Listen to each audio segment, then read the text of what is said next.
ไปพี่น้องเติมน้ำมันแล้วถึงเมื่อบัดนี้เมื่อไปหานอนแล้วแต่วันนี้ก็บรรยากาศครึมคือเก่าแหละพี่น้องเนาะแบบครึมคือจังฝนจิตตกอีกนี่ละหมู่บ้านนี่ก็ครึมตกว่านก็ได้ว่ามันนี่ก็ครึมแต่เช้าอีกคือเก่าบ่มีแดดเนาะตกลงมาโลดเนาะมันจังสินอนหลับดีเย็นสบายก็พ่นออกกะมาเนาะก็สิได้นอนเย็นสบายเนี่ยเนาะฝนตกมันร้อนหลายเนาะเขตนี้ก็สิตกรู้อยู่ดอกช่วงอยู่ใกล้ทะเลเนาะ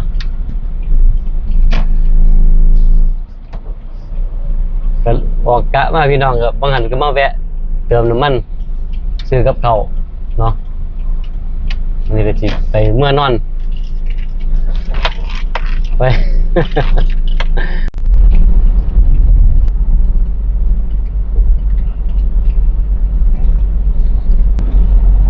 ก็สิพาพี่น้องไปเบิ่งบรรยากาศวิวเขาเนาะว่ามันสิงามส่ำใด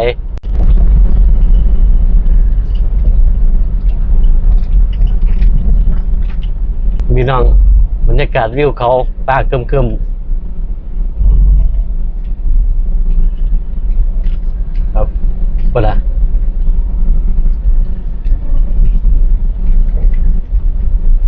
ข้างหน้าเป็นวัดเด้อวัดเขาตะแบกข้างหน้าครับโอ้แต่ว่าฟ้าครึมตกแท้ๆแล้วมื้อนี้เนาะพาขี่รถเบิ่งวิวพี่น้องว่ามันงามสุดดอกว่าอยากให้พี่น้องเห็นว่าวิวมันงามก็เลยอยากพามาเบิ่ง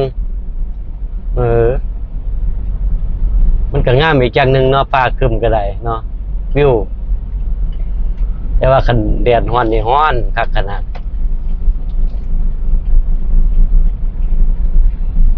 ฝนพี่น้องบัดเขาตะแบกอยู่ทางหน้าพุ่นพามาเบิ่งซ้ำนี่แหละ สิกลับแล้ว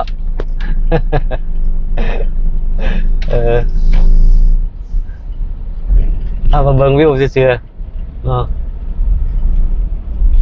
ฟ้าครึมวิวมันงามนะก็เลยพามาเบิ่งบรรยากาศเนาะวิวเขาบรรยากาศวิวเขาเนาะครับวิวเขานี่ก็มันเขาเฮ็ดไว้เทิงเขาเนาะครับ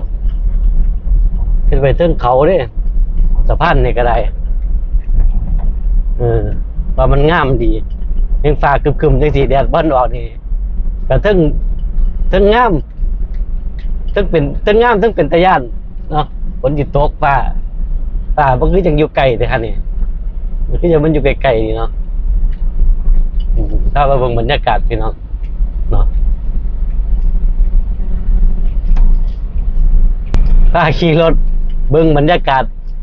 วิวเขาพี่น้องเนาะเห็นว่ามัน